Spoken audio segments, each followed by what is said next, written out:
Jokowi pernah didakwa oleh PDIP sebagai pelanggar konstitusi, sebagai memanfaatkan kekuasaan. Itu namanya kejahatan.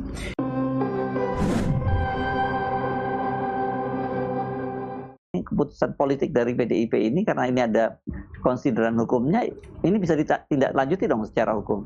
Tentu dipecat karena melanggar konstitusi partai, dipecat karena melanggar etika partai. Itu soal internal. Tapi ada hal yang harus kita perhatikan dengan cara saksama itu, yaitu poin 7 yang ditulis di dalam surat pemecatan itu. Di sana diterangkan dipecat karena Presiden Jokowi mengintervensi Mahkamah Konstitusi untuk membuat anaknya Gibran dimungkinkan dan pada akhirnya sekarang kita tahu berhasil jadi wakil presiden.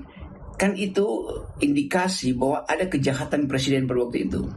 Jadi kita mesti fokus di situ bahwa ada pemecatan, tapi di dalam SK itu salah satu, dan saya kira itu pertimbangan yang paling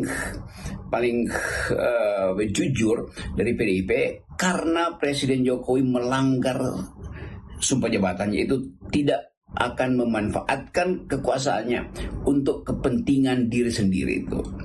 Nah, ini akan jadi masalah bahwa itu adalah pelanggaran janji presiden, dan itu artinya presiden berbuat kejahatan terhadap konstitusi. Konsekuensinya apa? Itu pidana.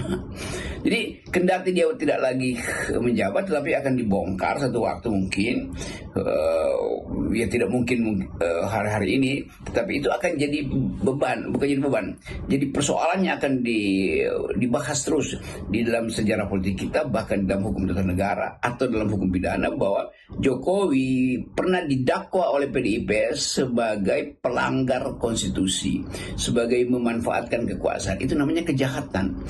Seorang presiden melakukan kejahatan untuk kepentingan diri sendiri, itu artinya dia mesti diseret ke pengadilan. Jadi prinsip-prinsip ini, prinsip-prinsip habeas corpus ini harus diperhatikan oleh penegak hukum tuh. Nah, itu soal yang memungkinkan kita lihat bahwa selanjutnya ini akan jadi skandal itu.